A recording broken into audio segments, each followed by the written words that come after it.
വാർത്ത കേട്ടപ്പം വലിയ ആശങ്ക ഉണ്ടായിരുന്നു. എന്നാൽ ഇന്നലെയൊക്കെ ആയപ്പോഴത്തേക്കിനും ഇച്ചിരി കുറഞ്ഞായിരുന്നു. ഇന്നിപ്പോൾ ഇത് ജാമ്യത്തിന് വെക്കുന്നുമില്ലെന്ന് കേട്ടപ്പം വലിയൊരു വിഷമമായി. ടി വിയിലൊക്കെ എഴുതി കാണിക്കുന്നതനുസരിച്ച് 10 വർഷം തടവും ഒക്കെയുള്ള വകുപ്പാണ് അവരെ എഴുതി ചേർത്തേക്കുന്നത്. അതൊക്കെ കൊണ്ട് ഒരു വലിയ വിഷമം ഉണ്ട്.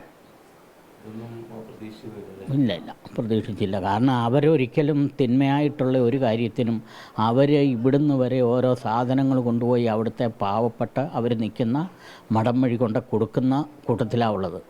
ഇവിടുന്ന് തുണിയായിട്ടും അവർക്ക് കിട്ടുന്ന ഇവിടെ വന്നാൽ എല്ലാവരുടെ അടുത്തു നിന്നും കിട്ടുന്നത് കൂട്ടും ഒക്കെ അവർ മേടിച്ചു കൊണ്ടുപോയി അവരെ ഓരോരുത്തരെ സഹായിക്കുക. അവിടെ ഓരോ പിള്ളേരെ കെട്ടിക്കാനൊക്കെ സഹായം വരെ ചെയ്തിട്ടുണ്ട്. അവിടെ ചെന്ന് ഈ നമ്മളെയൊക്കെ പിള്ളേരുടെ പേര് ചോദിച്ചു നോക്കിയാൽ അവർ പറയും അത് പോണക്കുള്ള പിള്ളേരാണ്. ഇങ്ങനെയുള്ള വൃത്തികെട്ട പണിക്ക് കൂട്ടു നിൽക്കുന്നതോ ഒന്നുമല്ല.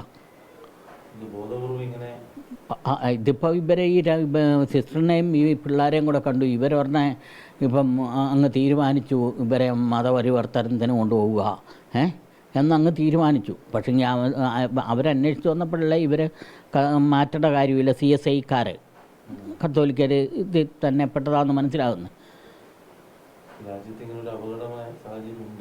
ഉണ്ട്, അപകട സാഹചര്യം ഉണ്ട്. അത് ഈ അടുത്ത ദിവസം ഞാൻ ഒരാളോട് പറയുകയും ചെയ്തു, ഒരു 5 അല്ലെ 10 വർഷത്തിനകം നമ്മുടെ ഇവിടെ കേരളത്തിൽ ഇതൊക്കെ ആയിരിക്കും സംഭവിക്കുന്നതെന്ന് ഞാൻ പറയുകയും ചെയ്തു. എന്ന് പറഞ്ഞാൽ മറ്റൊന്നുമല്ല, ഇത് അറിഞ്ഞിട്ടല്ല, ഇങ്ങനെ രാഷ്ട്രീയം പറഞ്ഞു വന്നപ്പം അങ്ങ് പറഞ്ഞെന്ന് മാത്രം. അതെ,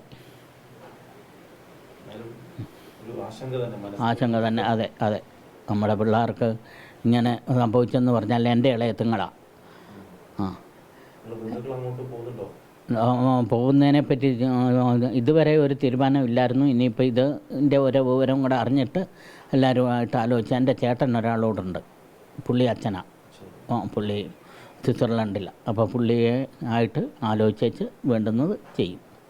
എന്നാലും എനിക്ക് വലിയ യാത്രയൊന്നും പറ്റുകയില്ല, എൻ്റെ നടക്കാനും ഒന്നും പറ്റുകയില്ല. പിന്നെ അവനും അവൻ്റെ അനിയൻ ഒരാളുണ്ട്, അവനും ഒക്കെ കൂടെ പോകും.